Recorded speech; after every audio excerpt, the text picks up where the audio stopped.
Imagine Lagos without Agberos.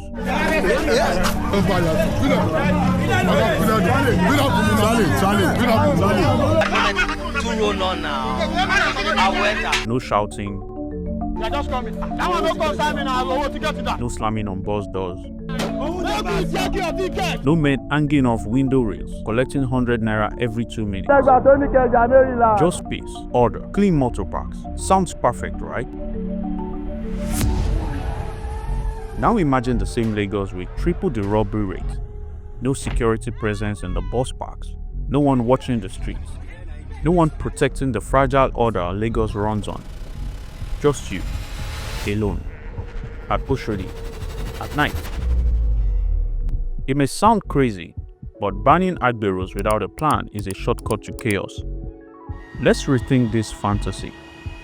During the 2023 Lagos elections, candidate Gbadebo Rhodes Vival suggested an alternative for motor park stalls. The idea is to create an alternative means of income before we now enforce by law taking off all these young men off our streets. The more young people are seeing this glorified culture, they are not going to finish school. Nice idea on paper, but have you ever met an Agbero? Or better yet, have you ever seen how much they make? Calm down, we will soon get to the income of an average Agbero.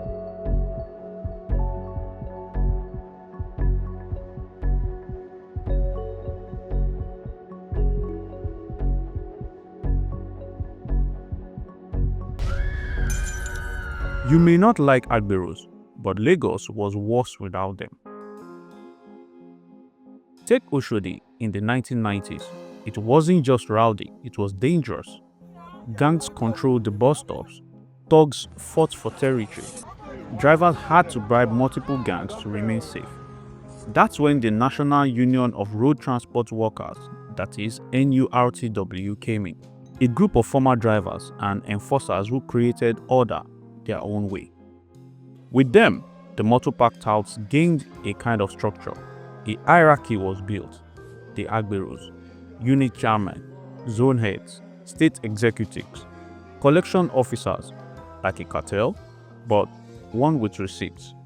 It was not perfect, it's still messy, but it was a system and it worked well enough to reduce violent crimes around transport hubs and centralized power.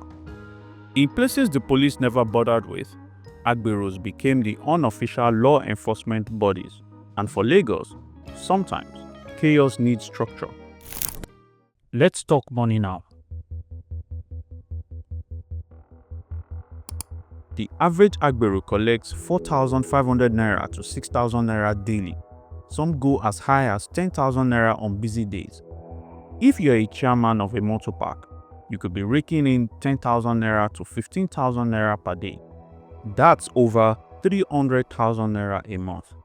Tax-free, unregulated, and in cash. In total, Lagos Agbero related collections rake in over 123 billion naira a year. That's more than 35 other Nigerian states generate. See from this snip, an Agbero said, "I don't know exactly how much all of us make in Lagos, but I go home with 6,000 naira to 8,000 naira every day." Another Agbero operating in Ojodu local government area said he often went home with around 4,500 naira to 6,000 naira each day, but our chairman go home with up to 10,000 to 15,000 naira every day. That's over 300,000 naira a month, tax-free, unregulated, and in cash. Compare that to a civil service job, 70,000 naira to about 85,000 naira monthly, sometimes paid late and sometimes not paid at all. So no, the average Agbero isn't going to apply for an office job, especially if it can't feed his family by month's end. This isn't a job problem, it's a value problem. And right now, the street is winning because who leaves 4,500 naira per day on a bad day, tax-free for that matter, for an entry-level minimum wage salary of 70,000 naira a month in the civil service, or even worse as an artisan like welder who earns 1,000 naira per day? Maybe some will, but what are the odds?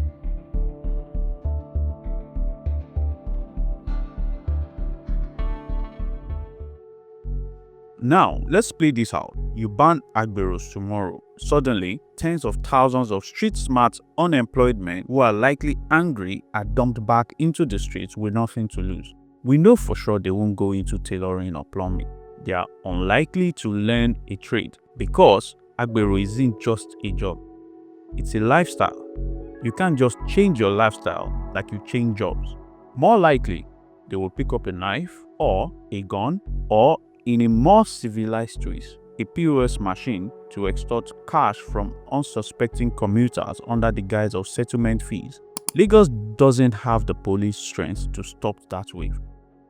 With Nigeria's population of about 220 million plus and a police force of 370,000, the Nigerian police force likely has less than 20,000 officers serving Lagos's estimated population of 20 million people. That's one officer for every 1,000 persons.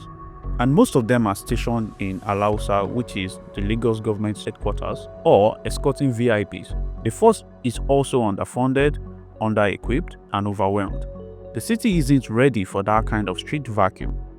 In a place where the government's CCTV can't find a missing car, you think they will be able to oversee the streets and stop an estimated thousands of Agberos from forming or joining gangs? Removing Agberos without a plan that ensures their current economic realities and a better future is asking for chaos. In Lagos, there is no welfare, no unemployment benefits, no rehab centers. If you take away the streets, these men will find work in the shadows.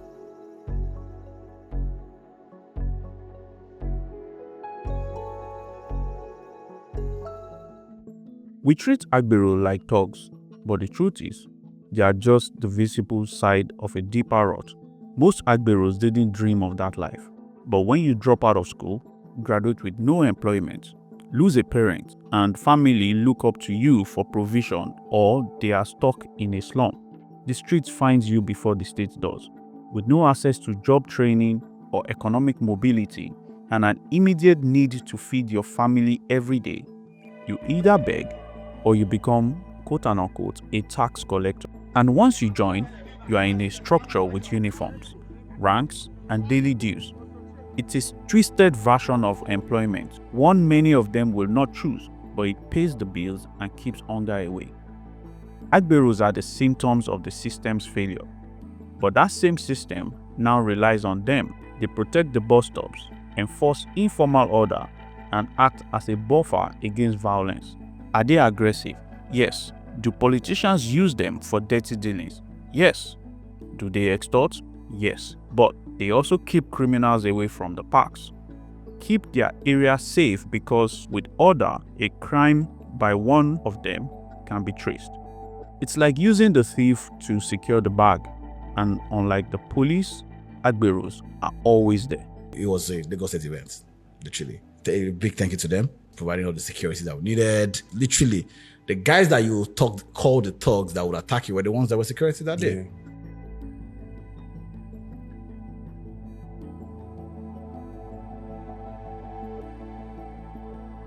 Let's zoom out a bit. Lagos isn't just any city.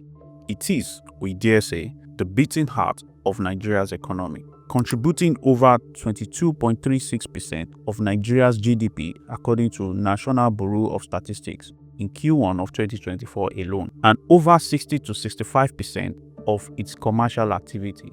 It generated 1.3 trillion naira in internally generated revenue in 2023. That's more than 30 states combined. If Lagos fails, the whole country sneezes. In 2021, Lagos generated 651 billion naira in internally generated revenue, more than 30 states combined. It accounts for 10% of Nigeria's GDP, hosts 65% of country's commercial activity, and houses the nation's busiest port and airport. That's why street-level security isn't just a local issue, it's actually a national concern.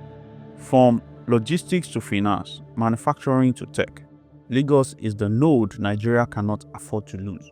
If Lagos becomes unstable, supply chains freeze, investors' confidence plummets, and the Nigerian economy stutters. Every street fight, bus station riots, or Agbero police clash may seem local until it disrupts container movement at the port or delays transport logistics from Ikeja to Kaduna. This is why street-level security isn't just a municipal issue, it's a national economic concern. So yes, that 100 naira paid to an Agbero may seem like daylight robbery, but in the current vacuum of state enforcement, it's become Lagos' informal security levy. Crude, absolutely. But in a broken system like this one, it's the only thing holding the streets together.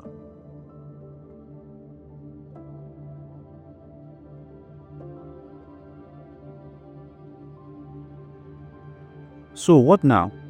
Is this a call to institutionalize and defend Agberos? Absolutely not. It's a call to reform the system that created them. Banning them without a proper system is like removing the roof of a leaking house because it's ugly. Let me be clear, I am not a public administrator or a policy expert, but based on everything we've explored, one thing is obvious. If we want a better, more secure Lagos without Agberos, the solution isn't a complete crackdown, it's a redesign. We need to create real job alternatives that pay them the same or better. Formalize collections, audit the 123 billion naira shadow economy, provide vocational training and street exit programs, digitize transport park systems and reduce middlemen extortion, reform policing and security in motor parks and everywhere basically. If we want these men off the streets, we have to offer them something better, not just cleaner. They may be the product of a broken system, but they don't have to stay stuck in it. Until then, Agberos are the devil Lagos knows, and sometimes, in a city of over 20 million people and counting, it's the devil you know or the devil you fear. Agberos are not the future, but they are the present reality. Until Lagos, and by extension Nigeria, solves the real problems, poverty, unemployment, weak policing, Agberos aren't going nowhere. Because if you chase them off the streets without a plan, they might come back and in worse ways. If you have watched this far, then it's safe to say you liked the video. So please click the thumbs up button below and let's have a discussion in the comment section. Don't forget to share with your friends as well. Thanks for watching. Cheers guys.